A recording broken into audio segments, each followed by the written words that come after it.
Welcome, everybody. I'm Sam, and this is my lovely wife, Linda Castor. And we are the founders of Alovea, also the founders of Mannatech Leaf Ministries. And for those of you that are watching to kind of get an idea of who Alovea is, where did this social business concept come from? This is our story. It is the Alovea story because it's our history. We've been doing this for over 25 years, and it's just been an incredible modern day Joseph journey. Now, you may not have any idea what that means, but we're going to try to explain that and bring some perspective to that tonight. So I think it's good for you to understand that we're people of faith, and we believe God has directed our steps, and God chose us for a specific reason to do this work. But it's interesting how this came to us. We had been married quite a long time. Neither one of us were raised in a family that was going to church or anything like that. So we really didn't know God, and we were in our adult lives, and things were going pretty well for us. I've been an entrepreneur all my life, and we have started and completed some great businesses. And so things were rocking along pretty well for us. But, some people have to bottom out. Some people have to top out. For me, it was top out. I had accumulated just about all the stuff that you could imagine. I was in my 30s. I was struggling to try to figure out what life was all about. All of a sudden, one day I woke up and everything seemed to be empty. And I really had never had that feeling, but it was kind of like everything that I achieved meant nothing. I really didn't know what to do. And so I was just struggling to try to figure out what my purpose was, what was going on. And nothing really made a lot of sense. So Linda and I had been married for how many years? About 14 years. About 14 years. Mm-hmm. And I said, you know what? I think I need to hit the reset button. I don't know if you call it midlife crisis or whatever you call it, but what people thought it was. We, of course, in retrospect, know what it was. But I told Linda, look, I don't know what I'm going to do, but I maybe start all over. Maybe we should separate. Maybe we should divorce. Wasn't mad at her. She hadn't done anything wrong. I just thought the life that I was living just seemed useless and empty, and I didn't know what to do. So at that point, we'd been married about 14 years. And when Sam told me that, it just shocked me. And I was devastated. So my family had been Christians and had been praying for me and Sam. We were not Christians. And we didn't think we needed to be Christians, particularly Sam, because he was successful in business, and our lives were very productive and seemed to be full. But my family had been praying for us. So I knew about, salvation and Jesus, but we denied it. Sam and I both did. But at that point, Sam left and went to California. We had an apartment in California. So Sam went there to stay there to decide what he was going to do, although he did say he thought divorce would be the best thing. And so I was at home by myself, and I just laid in bed, and I was very sad and depressed, didn't know what to do. And I said, okay, Jesus, if you're who my family has been saying you are, then I need you. I don't know what else to do. I don't know where to reach out. And so I just called out to the Lord, to Jesus, and I felt this consuming peace. It's indescribable.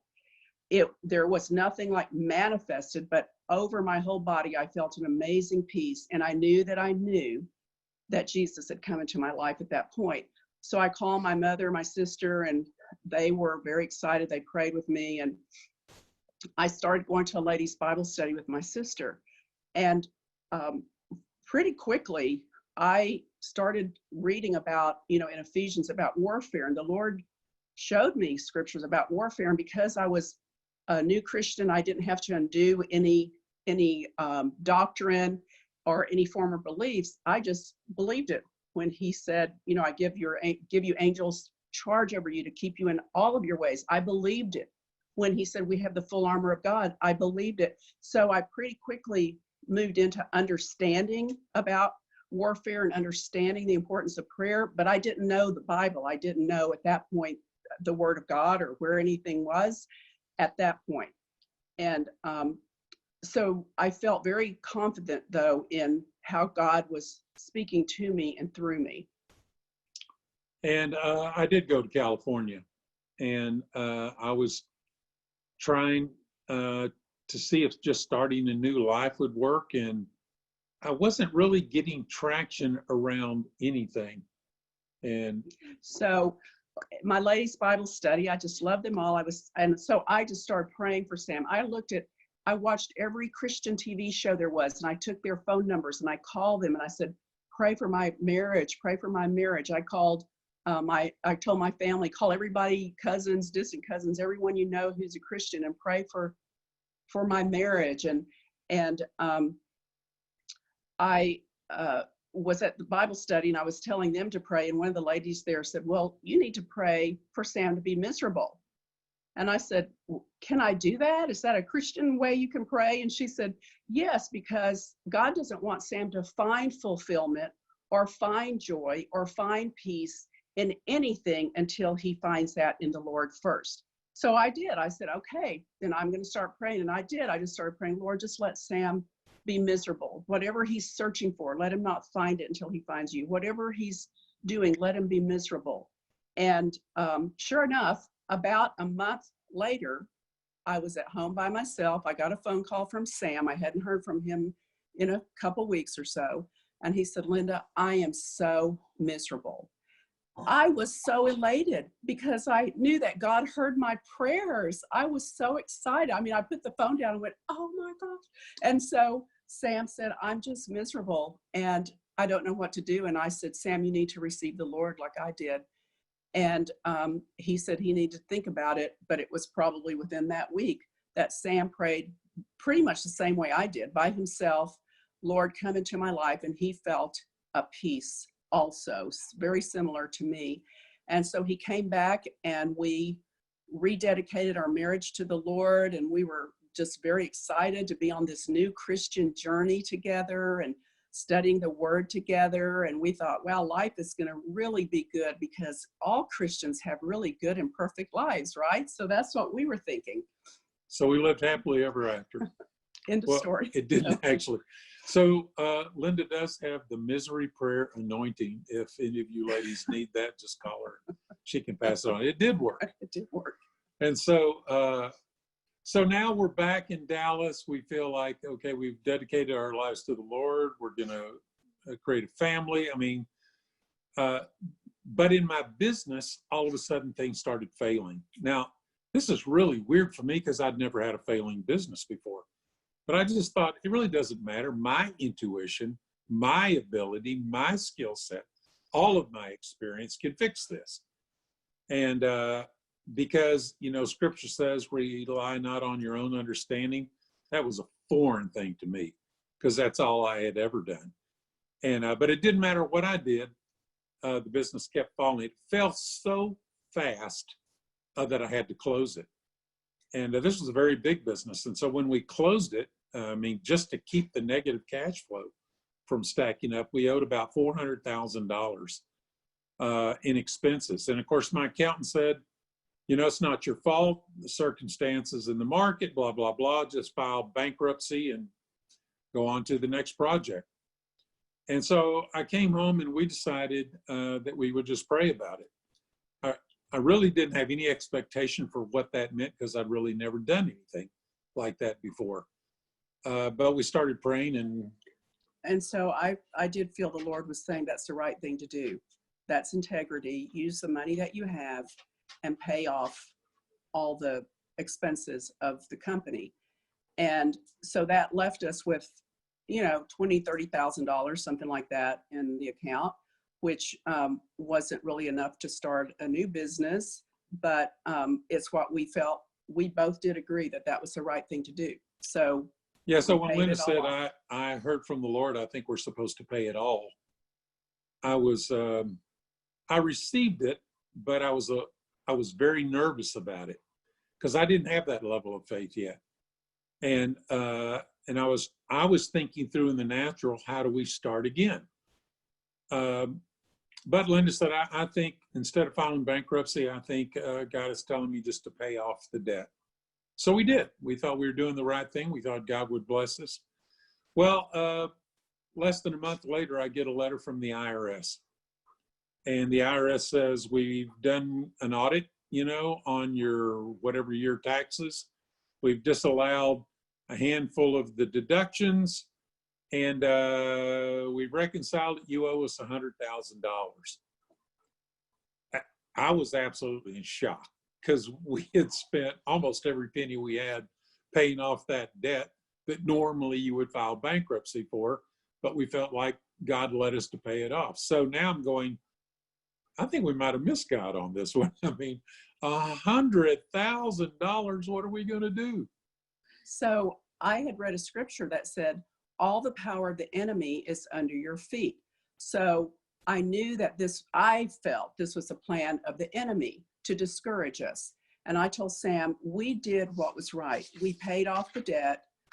We heard from the Lord to do that, and God's going to bless us. He's not going to allow the enemy to rob from us. So we're going to take this piece of paper, and I held up the IRS note that we had gotten, and I said, we're going to literally stand on it, and we're going to declare that the power of the Lord is under our feet.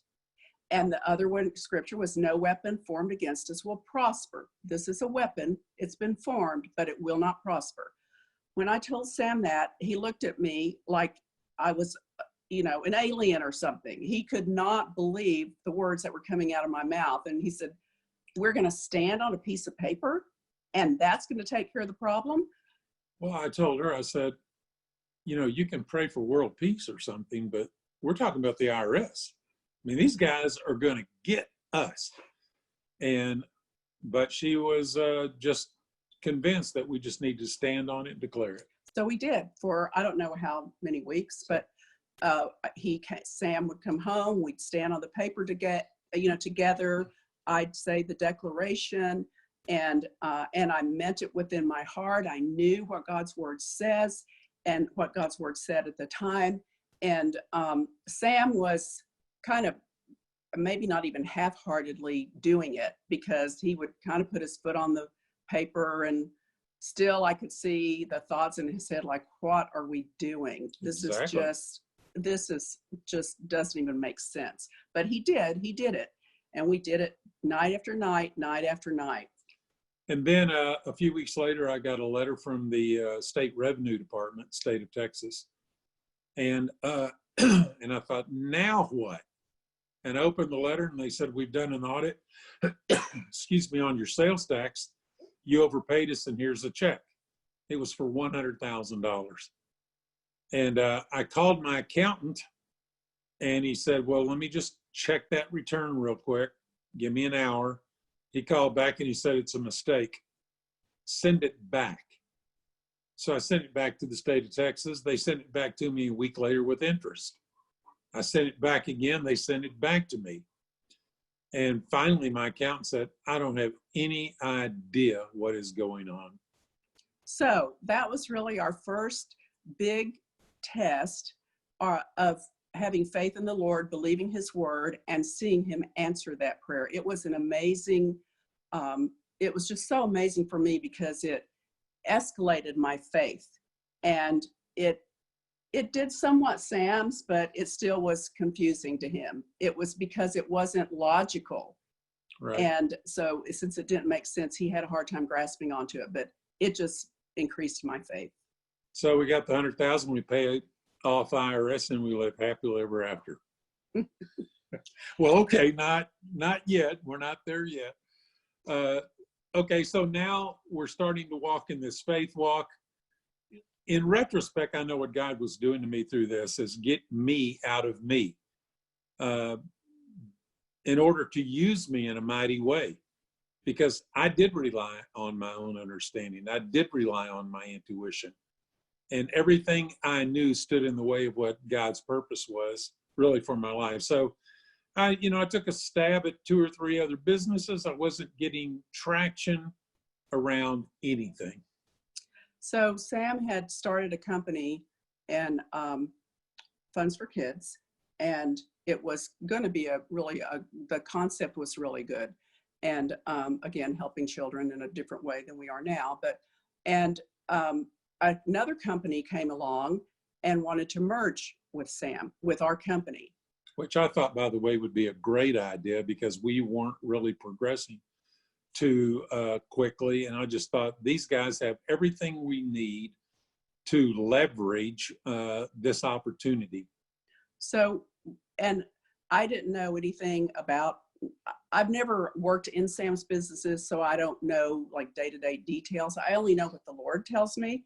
So when Sam told me that, I got this nauseous feeling in my stomach, and I knew that that was not what the Lord wanted for Sam, was to merge these 2 companies.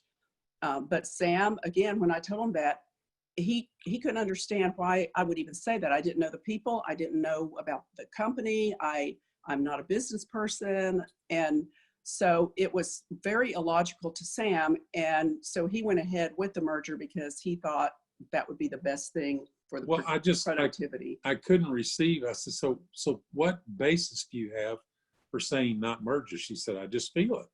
And I go, well, I need more than that. So again, I'm leaning on my own understanding again, going, it doesn't make any logical sense that you're saying you just feel this. You don't know the business, you don't know the people, I don't get it. So I did the merger. And I met, when he did the merger, I met one of the owners of the other company, and I knew why I felt that way in my stomach. I told Sam, I said, this man is not good. He's not being truthful with you. He doesn't have integrity. The Lord just showed me that when I met him. And sure enough, they ended up embezzling from our company. Exactly. So we closed the company because we'd been embezzled. And finally, God had me where he wanted me. I was at the end of me. It's like, I don't get this. So we started praying for what is coming up next in business. And I was praying one day and I said, Lord, what do we do? What do you have for us? And I heard the Lord clearly say, you rededicated your marriage to me after we became Christians. We did. We had 1 or 2 children at that point. I don't remember. And he said, you dedicated your children to me. You've dedicated your lives to me, but you have never dedicated your business to me. And I just remember saying, our business, because I found out since, not only people that aren't Christians, but many Christians feel like business is one part of your life and your spiritual life is the other. And God was telling me clearly, no, that's not the way it is. I'm either part of every aspect of your life, and you give me your all or nothing. You can't kind of pick and choose. And that made so much sense to me. So I went to Sam and I told him what the Lord had told me. We went to my mother's house, and my sister and her husband were there, and I told them what happened. And they said, well, let's just get on our knees and pray. So we literally got on our knees and we prayed for the next company that God was going to give us, that we would dedicate it to him. And when it got to my part to pray, I heard the Lord say, the next company I give you will be a Joseph company. And you will provide to nations through this company. At the point, I knew I heard from the Lord, but I wasn't sure what the Joseph part of it was, because again, we're new Christians. I didn't really know the Bible. I didn't know the story of Joseph, but I knew what I heard. So I told the rest of the group, and we all said, okay, we're going to pray into that. So Joseph Company of Provision, again, we didn't know what that meant. We read the story of Joseph, started out pretty good, ended up really well, but there was a part in the middle that I really didn't want anything to do with. But we thought we'd just stay open to whatever God brought us. And so we'll just be attentive. This is 1993 for the person just asked what year this was. My dad called me one day and he said, I've got a cousin who's a nurse who's working with a group of doctors, and they're working with a company that has made a discovery. He didn't really know too much about it. Would you go just talk to him because they need some marketing help? The company was Carrington Laboratories. And it was a group of research pharmacologists who had discovered the bioactive molecule in the aloe vera plant that caused such a profound immune response in human physiology. That's why aloe vera was the cornerstone of ancient medicine in every culture of the world. But this molecule was labile, which means when you pick the aloe vera plant, within 24 hours, the immune activating activity completely disappeared. And so this group of investors said, we want to know what is causing that effect. If we can figure out what it is, we can stabilize it. If we can stabilize it, we can file a patent on it. If we can file a patent on it, we can bring it to market as a drug, because they'd never seen anything like that activity in their years of pharmacology. And so a group of research pharmacologists at Southwestern Medical School actually broke it down, determined that it was a long-chain polysaccharide. They named it ace-mannan, and thus the first stabilized ace-mannan product came into the market. Now, their goal was to bring it to market as a drug. They did get it approved for topical wound care devices, the most advanced topical wound care in the industry for severe burns, non-healing diabetic ulcers responded. Then they got it approved as an injectable immunostimulant for the treatment of cancer in animals through the USDA. I mean, just a miraculous molecule. But of course, their big goal was to get it approved as a drug for humans. But the FDA blocked that approval. It's a completely different set of rules for getting a molecule approved or an investigative new drug for humans. Number one, you have to prove its toxicity threshold. And number two, you have to show how it alters the physiology of a drug. And ace-mannan didn't do either one. It was completely non-toxic, and it didn't alter physiology, it supported physiology. It actually turned your immune system on so it could more effectively identify pathogens, aberrant cells like cancer cells, help the body more effectively fight disease and recover faster. And so they didn't have a drug, they actually had a nutrient. So 1993, they got their rejection notice. That's when I met the guys at Carrington, and they were trying to figure out, how do we get this into the human market? Obviously, it's going to have to be a dietary supplement. That is not our expertise. We have no idea how to do that. I read their research for several days. They had, by this time, already spent over $100 million validating the role of ace-mannan and again, in human physiology. How did it activate the immune system? What was the cascading effect of that? Was it toxic? All these things. I mean, they knew more about this molecule than any molecule in nature. And I read all that, and I think I told Linda, this looks like the second coming of penicillin. I mean, it's just the most amazing technology I've ever seen. And maybe there is something to do with what we have been prophesied over, this Joseph Company of Provision. Maybe this has something to do with it. So I went to the Carrington Lab Board of Directors. I proposed that we would take it into the marketplace. We negotiated the exclusive rights to that patented technology. They'd already received about 150 patents at this point. And I opened a company called Mannatech, and we started marketing this incredible technology. And it just took off like crazy. It was just an unbelievable experience. I don't think I'd ever had a company that took off that fast before. And people all over the country were buying it, responding, seeing their immune systems turn on, seeing the benefits of that. And so over the next several years, it tripled in sales from the first year to the second, tripled again to the third, tripled again to the fourth. And it just felt like things were going extremely well, but somehow, Linda and I talked about it, didn't feel like the fullness of the Joseph calling had yet arrived. I don't even know what that meant. It just felt like something was missing and we hadn't quite tapped into it yet, even though people's lives were being changed and we felt this was just incredible technology.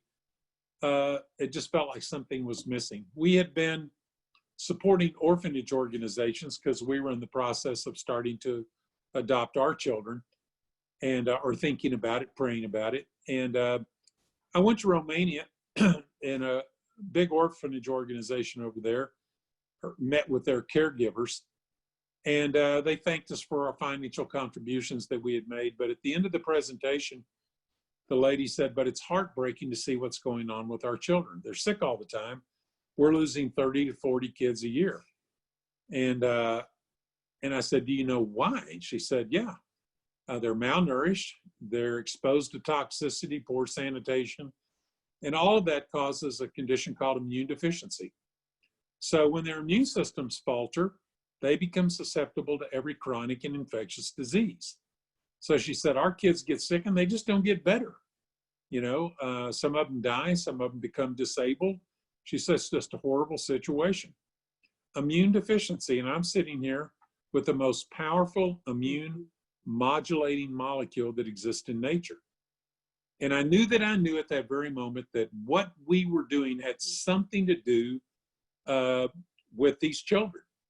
And I said, this is what I do. She had no idea. This is the technology that I've licensed. Let me just send you a year's supply. I think it could be the most beneficial thing I could do for you guys. They were more than willing to try it. They did it for a year. I said, just blend it in their food. I don't care what the kids are eating. We'll turn whatever they eat into the most nourishing thing they'll ever eat. And so they did that. The end of the year came, we reconnected, and they said, you're not going to believe what's happened. Our kids are healthier than we've ever seen them. And for the first time in over a decade, not one child died in our organization. I mean, listen, I've been rewarded in business every way you can possibly imagine, but nothing has ever been as fulfilling as that moment. Because for the first time, I realized that what I was really good at doing could be linked directly to what I was really passionate about, which is saving the lives of children. And the second thing the caregiver said is, we want it again next year, but so does everybody that we're networked with in the industry, in the orphanage industry. And we got names and phone numbers, and these people are calling us going, how do you get a hold of that magic white powder? And so we prayed about it. We just felt like God said, meet the needs of those kids. Really didn't know how to do that, you know. I was raised that if you wanted to make money, you started a business. If you wanted to do good, you started a charity. So we started a 501c3 ministry called Manna Relief Ministries in 1999, and started raising money to provide children, the world's most vulnerable children, with access to this amazing ACE Mannatech technology. And it was just incredible. It worked extremely well. So we felt like we hit it. You know, this was it. We've got the company. We've got now, we understand the provision of Joseph, providing nourishment to children all over the world. But at the same time, the Lord started really speaking to me pretty clearly and pretty often, and almost all the time, it had to do with Sam's business, with Mannatech or Manna Relief. And it could be anything from personnel to marketing decisions he was going to make, or, you know, legal decisions, anything like that, that I had no previous knowledge of. Again, I wasn't privy to all the details. Not that he wasn't telling me, it's just that I had children now. I'm homeschooling. I've got, you know, a stay-at-home mom. So, but the Lord would give me these words for Sam. So I would give Sam the word. I mean, it could be something like, the Lord told me that so-and-so there is not the right person. But when I would give Sam that word, I also had an expectation that, of course, he's going to act on the word right away. Otherwise, why would God give me the word? Well, Sam received the word and thought, how does this even work? Because that person seems to be okay, and I can't just go in there and let them go, or I can't just go in there and change the whole marketing strategy, or I can't, but so it started to cause a lot of friction between us.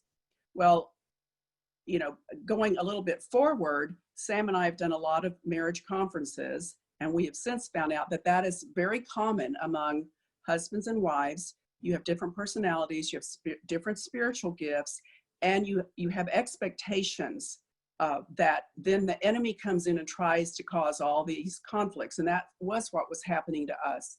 It got so bad for us that I asked the Lord not to give me words anymore, not to speak to me, because it didn't matter. It was only hurting our marriage.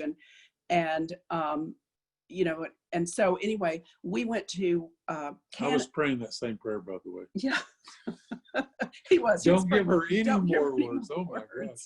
So let me just tell you what happened. So we were, and this is the big one. This is sort of what brought it all to a head.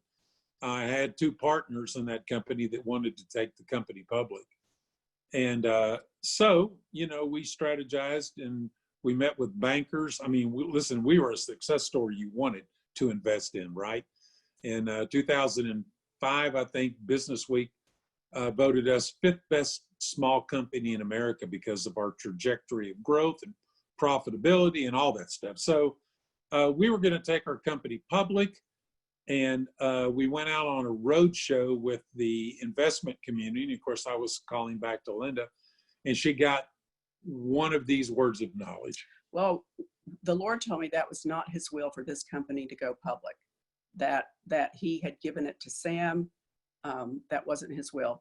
And I told Sam that, and Sam said, well, I'm on the road show. They're on their private plane with all the investor group and the other board of directors, and they're going from city to city to city. And he said, I can't just leave. I can't stop this. And I said, well, I know what I heard from the Lord.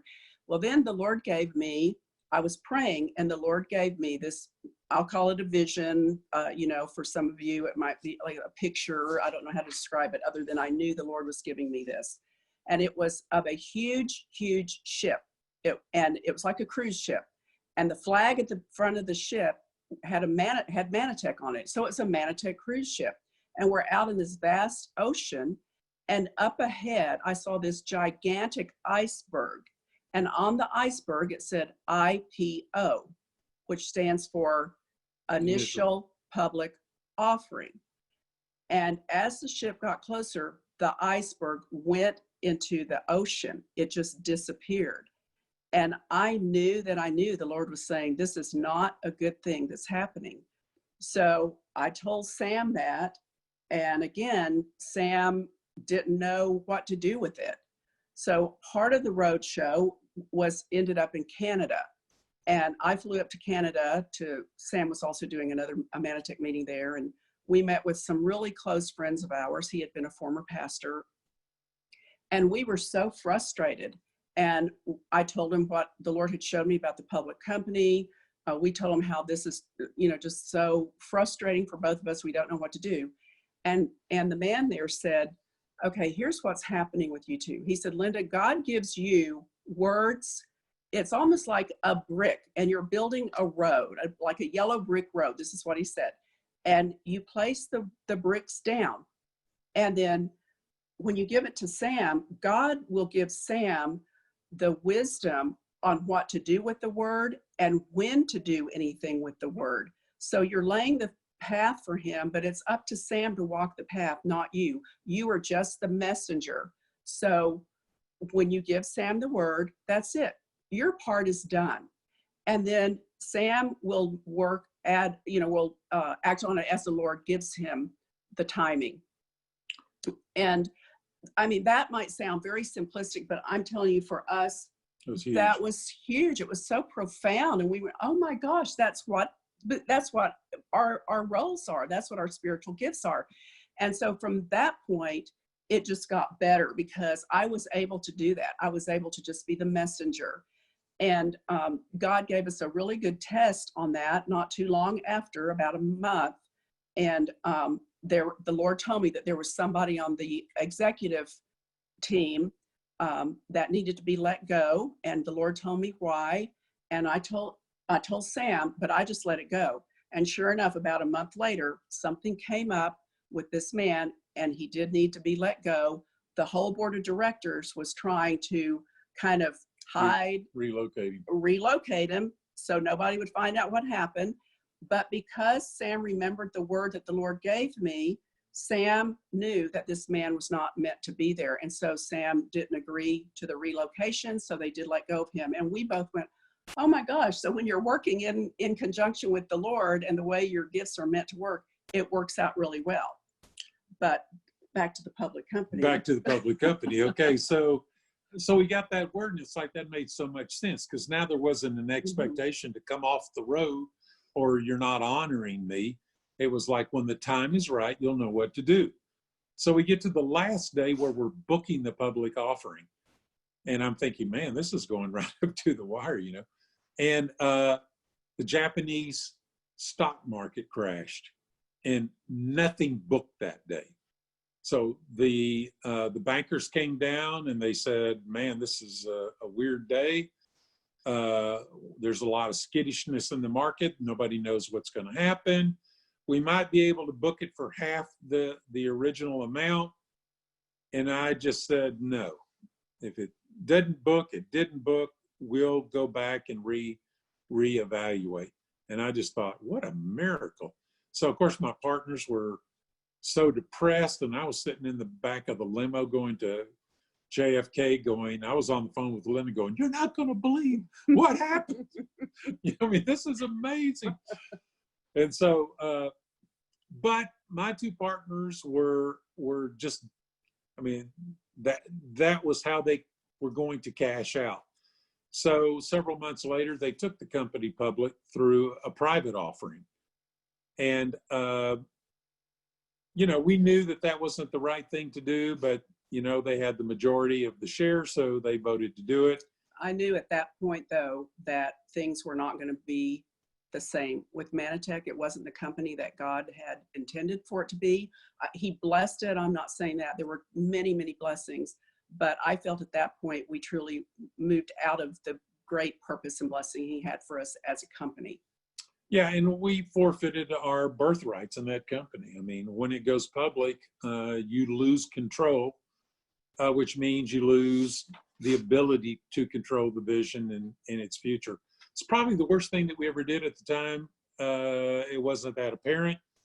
But, you know, going public led to, you know, in those days, class action litigators were on every corner. They were looking for an excuse to sue companies. They found us as an easy target. They filed suits against us, derivative lawsuits.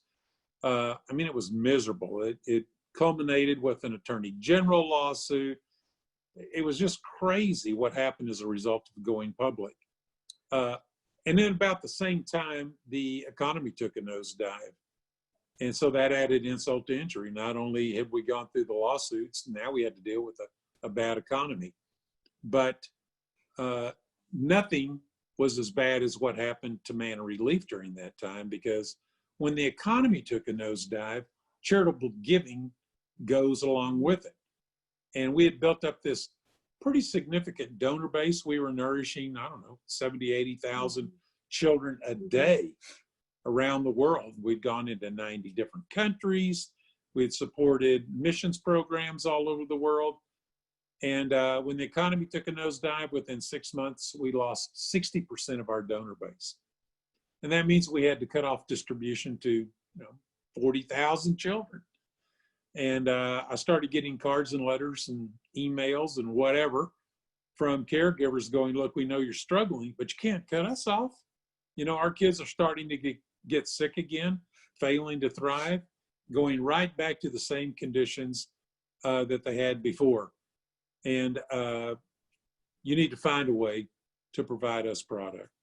So things, like I said, there were many blessings, and I'm thankful for the Lord for the things he gave us at Mannatech and relationships that we made. And we were able to feed children, even though not as much as we had in the beginning.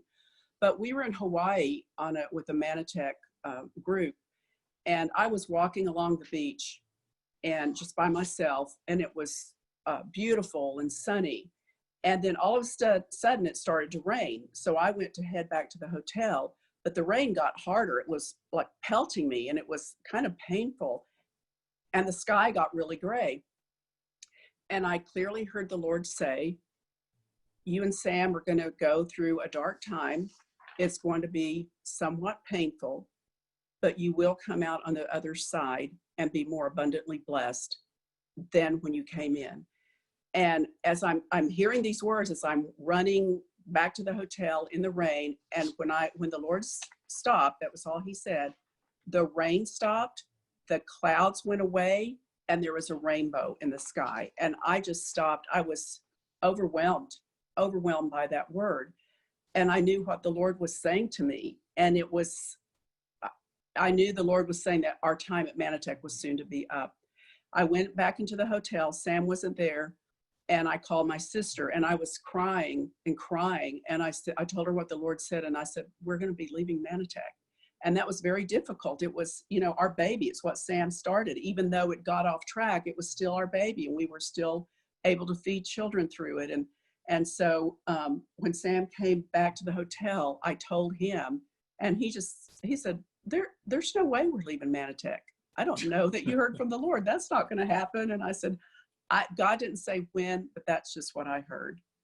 Yeah, I mean, what was so shocking about that is about a year earlier, during the time when our business was struggling, the economy and the lawsuits and everything, the board called me and said, what do you think we need to do to fix this problem? And I'd just been through the ordeal with Manna Relief, losing all of that funding. And I started looking for a solution. And what I found was a revolutionary new concept for doing business called social business. And that was just an answer to prayer for me. I mean, my prayer to God was, what our hearts are for doing this. We don't understand the mechanism for how to do it on a grand basis. I mean, we're susceptible to the whims of the economy. And I mean, all of a sudden we turn off provision to 40,000 children. That's not right. And again, my answer to prayer came when somebody sent me an article from Harvard Business Review entitled, Can Entrepreneurs Save the World? It was all about social business. So when the board of directors said, what do we need to do to reinvent ourselves, to reinvigorate, our business? I said, we need to take on social business. We need to integrate it right into the very heart of our company. And they said, well, what does that involve? And I said, well, the best practice in this new industry is called buy one, give one. Every time you sell a product, you make a donation to a child in need. And they said, well, what's that going to cost? And I shared it with them, and they said, there's no way. I mean, we're a public company. We're obligated to shareholder equity. And I can tell you that nourishing kids and protecting shareholder equity live on two different planets. But I did come up with a clever idea. I said, let me go to the distributor base and see if they'll forfeit a part of their commissions so that we can launch this and do it. And they said, well, that'll never happen. And I said, well, you know what? I've built this company. I know these people. And I mean, I know their hearts and I know their passions. And I think they would gladly do that. Here's the deal. If it works, the company has to step up to the plate. So, you can do it at no cost and just try it. If it works, then I want you to participate. And that's what happened. And the associates agreed. They gave up a part of their commission. We started just doing one product, sell that one product, and it was our core product, and meet the needs of a child. And that went on for a couple of years. And so then Linda got this word in Hawaii, and I'm going, there's no way. We're just starting to rebuild this company. Well, it just so turned out, just happened to turn out that my contract was about up at that point. So I met with some of the board members, and they were saying, so now let's talk about your renewal of your contract. What do you think you want to do in the future with this company? And what do you think needs to be? And I said, first of all, we've proven the concept of social business. It's time for the company to ante up. It's time for the company to make a contribution. You can't sort of be a social business. You either are or you're not. And we have proven the model. It is time to step up to the plate. I said the second thing is I want the authority. I don't really care what the position is in the company to control the culture going forward. And at first, those conversations were very good. But as we got closer and closer to the date for the renewal, they started changing a little bit. Well, you got great authority and blah, blah, blah, blah, blah. Well, also around that time, that same year, this is kind of backing up a little bit before Sam, we had church services all the time after our Mannatech meeting. This church service, which we now know that was our last church service to do at Mannatech, was phenomenal. The presence of God was it was just amazing. But the Lord had told me that morning to go and get stones. And I didn't know what they were for. I didn't know what I was going to talk about. And we had an amazing praise and worship time there. And then the Lord told me to hand out stones to everybody who came there. And then the Lord told me to talk about Joshua. And at that time, the story was just the whole amazing story of Joshua. But the main thing was for everybody to take their stone. And then we crossed over. And the Lord had me say to everyone, this is your stone for a new beginning. Leave everything behind. As we cross over, leave everything in the past, because I'm going to do a new thing. There's going to be a new beginning. So this wasn't about Mannatech. It was about all of us individually, that God wanted to do something new. So that, looking back, I think that was such a blessing that the Lord had us have such a great church service during that time. Well, and then going back to what Sam was talking about, the contract, I was at home praying, and the Spirit of God came on me so strongly. And I heard the Lord say, write this down. And I got a pen and paper, and I was trembling. The Spirit of God was so strong. And this is what the Lord said to me: with my Samuel, I am well pleased. With my Samuel, I will transform nations. And with my Samuel, I will establish the kingdom of God on earth. And it was, as you can tell, it was just so overwhelming to me, because I knew God said 3 times, with my Samuel. So it was clear God was looking after Sam, that he had something great in store for Sam. And, that at the same time, this contract negotiation was going on.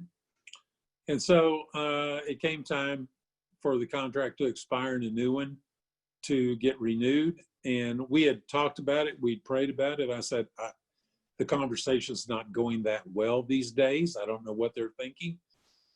So I met with board members, and they said, we like to keep things the way they are. We don't want to make enhanced investment. We think your position is fine right now. We want to build cash in the company. And as a public board, they have the right to do that. But we'd sort of prepared ourselves. So we came home that night and prayed about it, talked to our children, and just said, look, this is, we can stay where we're at and be extremely comfortable the rest of our lives. We had built a significant business. We had made a lot of money. All of our wealth was tied up in stock and stock options and all of that. Or we start all over again. And we were so proud of our children. They said, Dad, it's time for you to move on so that you can fully do what God's called you to do. And so we made the decision to give up everything, and walk away. And so that's what we did. But we had a peace about it. The only thing that I asked from the company is, I'm going to pursue social business because I think I can get to 6 million children a year. That's how many kids die every year of immune deficiency, issues related to malnourishment, and all those things. And I said, I think I have a clear path on how to do it. I will not compete with you, but I need access to the patented ACE Mannan technology for manna relief. Could I continue to purchase that?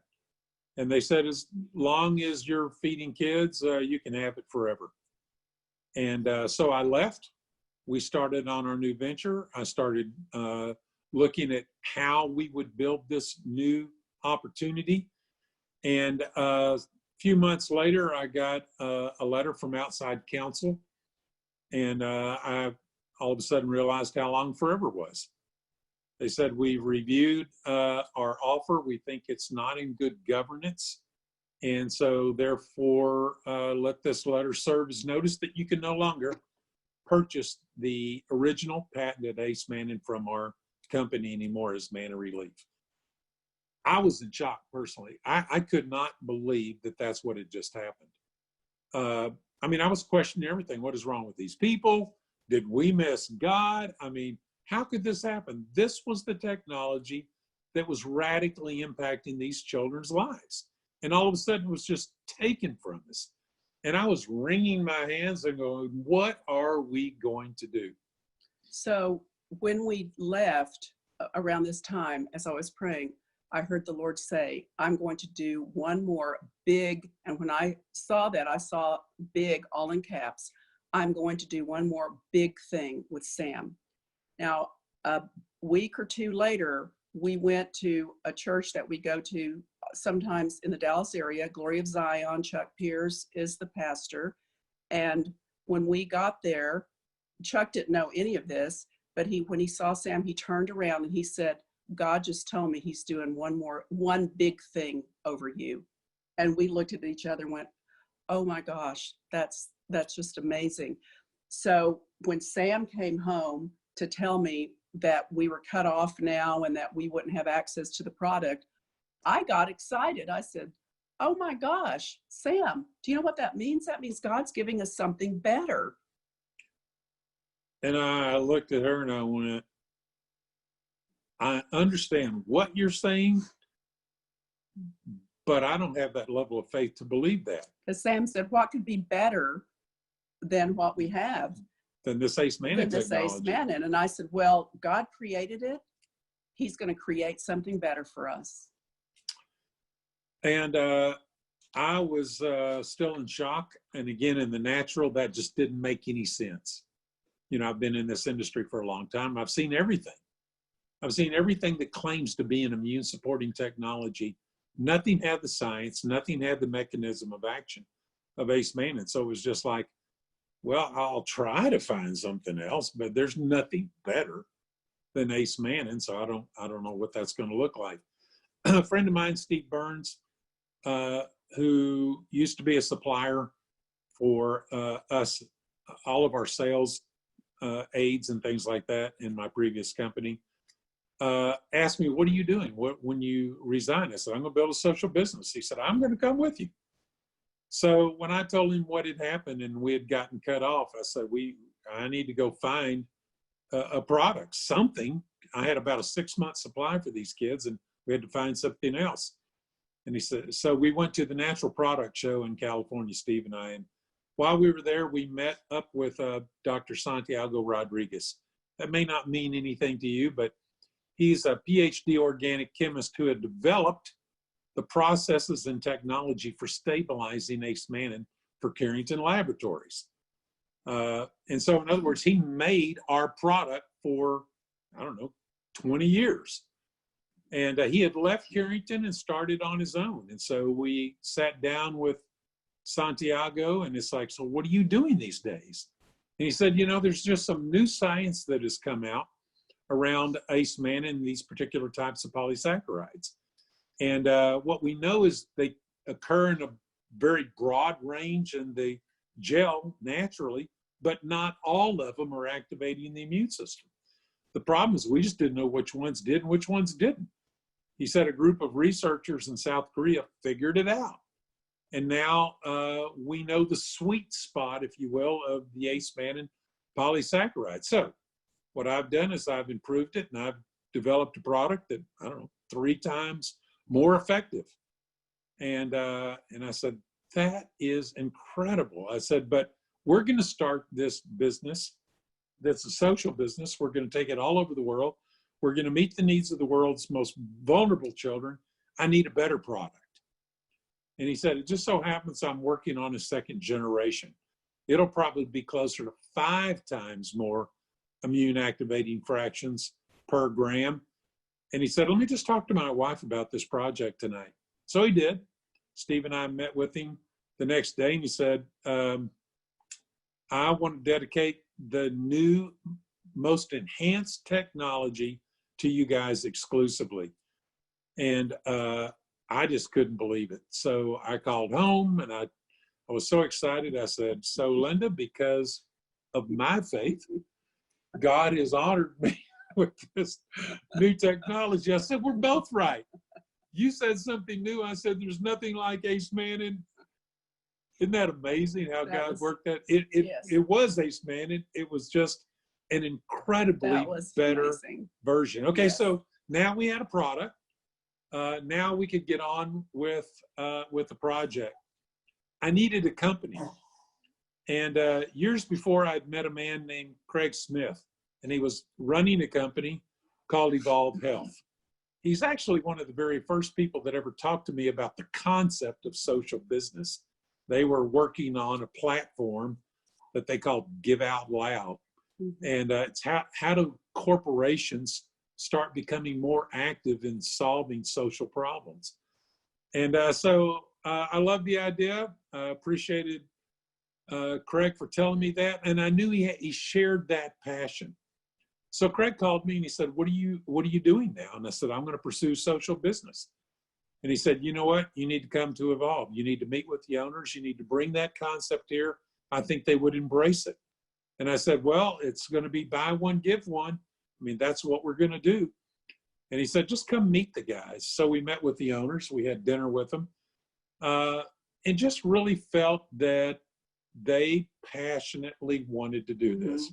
We felt good about it was Trey White and Brent Hicks, and they were very open to the concept, the idea of social business and mana relief. And so we felt like this was where we were supposed to go, although we both did admit on the way home, it was not in any way the way we thought things were going to go. It wasn't how we thought the next phase of our life was going to go. You know, Sam going into work as a consultant for another company. So that felt different because Sam had always, since we've been married, owned his own businesses. And, but we knew this was the next phase of our life. So we said yes, and Sam went on board as a consultant for Evolve. The first meeting that they did in Dallas, Sam was introduced. I was sitting in the back of the room, and Sam was introduced as a new consultant for Evolve. And when they introduced him, and I'm just saying this in humility, not in any way with proud or anything, but when I heard that, I said to the Lord, I don't think that all the gifts that you've given Sam and all the things that he's accomplished, that this is how it ends, where he's a consultant with a company. But I'm open to whatever, excuse me, to whatever. I'm just being honest, Lord, and this is how I feel. And I heard the Lord say, just be patient and wait. And that's all I needed to hear. And so we joined, we integrated social business. And again, the owners, bless them for doing that, because not many people, even in private business, would give up that level of profit to support something like a social business. We started growing the business. Craig said, Ann and I are moving to North Carolina. We need somebody to take over the company and run it. Met with the owners. They said, would you run our company? And I thought, well, the best way that I can contribute to the growth of this company is do what I know how to do best. And that's run and build a company. And so I took over, and then we went to right before it went to New Orleans. Yeah, right before that, we went to New Orleans. And when we were there, we were doing a meeting, and I was going to get up and talk about mana relief. But right before I got up there, I heard the Lord say, I want you to shift the foundation of this company. And I thought, I didn't really know what that meant. I felt like, okay, when I get up there, the Lord will give me the words.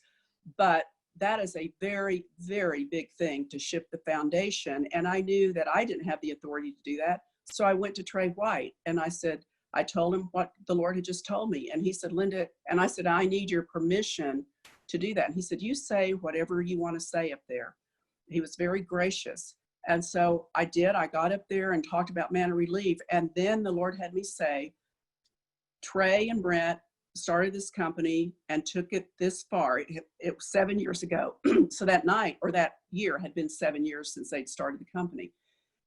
And if any of you know, the number of 7 with the Lord is a number of completion.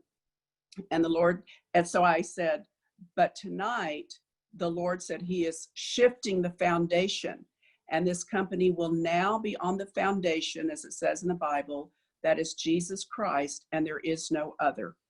I knew when that happened that something very big and significant was going to happen to this company.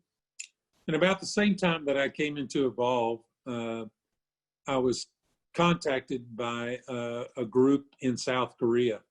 One of our former leaders in my previous company had left and gone over there and loved the concept of social business, loved Manna Relief, and said, there's a company over here that's being started, and it's actually being funded and owned by a not-for-profit ministry.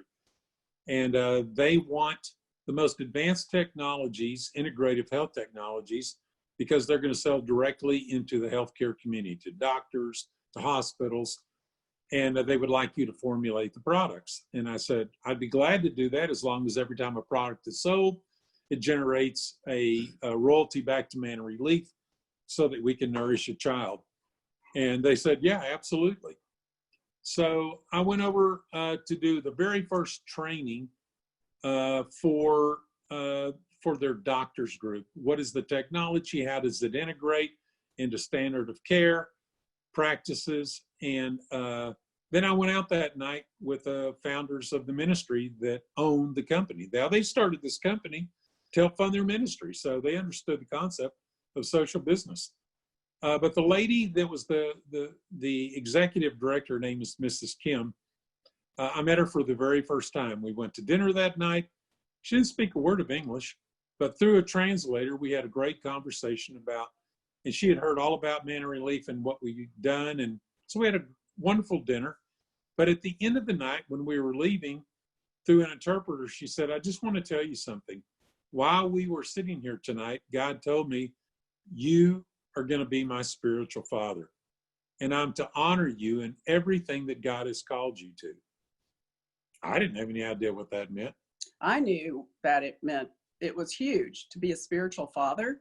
And especially in the Asian community, they're very honoring to their parents, natural and spiritual. So I knew that God was up to something here. So anyway, I made products for them for the next several years, then took over Evolve and was running that company. And then just this is 2019, in November, I went to South Korea to do another training and met with their medical group and then met with their coaching group. That night we went to dinner again. And Mrs. Kim and I were talking through an interpreter, and she said, my ministry teaches the principles of finance, teaches the principles of leadership, teaches the principles of city transformation. And all the time, she said, last year we had 150 million hits on our YouTube channels. And the question that's asked me all the time is, do we have a vehicle to plug into? All this stuff we've learned, we would like to be doing something with it that's productive in the world, some ministry, some kingdom purpose. And she said, you have the kingdom purpose, your company. She said, I would love to participate with you, but it needs to have the covering of a ministry. And she said, do you think that the owners of Evolve would be interested in selling the company? And I said, I don't know. I'll talk to them when I get back. And so I did. I came back to Dallas and met with Trey and talked to him about the proposal. And he said, well, this may not be the best time. I'd like it to go a couple of more years maybe so we can build more value. We've put so much money into this company that we'd like to get more value out of it than maybe it's worth today. And so, and I didn't know if that meant no or whatever, so, I mean, for sure not now, but maybe never. So I reconnected with Mrs. Kim and I said, they're really, I don't think, interested in selling. And she said, they will be. And I thought, am I talking to my wife all of a sudden? I mean, this is like, every woman in my wife just completely contradicts common sense. And it's like, did you not hear what so anyway, I thought, okay, well, I received that, And so it wasn't 30 days later that Trey called me and he said, I need to meet with you. And they had a really significant event happen in their life. And he said, we have a need for an immediate cash infusion into another project that we're working on. And there's no alternative but to sell the company. Do you think Mrs. Kim would still be interested? And I said, yeah, maybe. So I called her back and she said, I've been praying about this and this is exactly the direction that we need to go. And she said, I've been praying and God shared with me out of Isaiah that the timing is perfect for this and that we are to expand our territory, expand our tents, that he is going to bless us. We're to spare no expense, but because he's got a global and, ministry for us to fulfill. And within the next couple of months or so, that transition was made. We opened a company called Aloe, and we called it Alovea. It's a public benefit corporation, which says to the world that we are committed to our social cause of meeting the needs of children. It's really an official registration for a social business. And so here's Alovea now formed by the founders of 2 international ministries. Me with Man and Relief, Mrs. Kim with NCMN, and that's how Alovea was birthed. And so that's what led us to where we're at today. And so I'll wrap it up with saying, how amazing God is. So a word that the Lord gave me right before we left Mannatech is, he said, I'm going to give you a new wine, but you need a new wineskin to hold it. And I saw this picture of this massive, massive wineskin. And I saw this massive hand oiling it back and forth, like oiling it. And the Lord said, it's time for a new one. This has been oiled long enough. So I didn't know at the time what that meant. I now know Alovea is the wineskin for what God has given us, a new wine.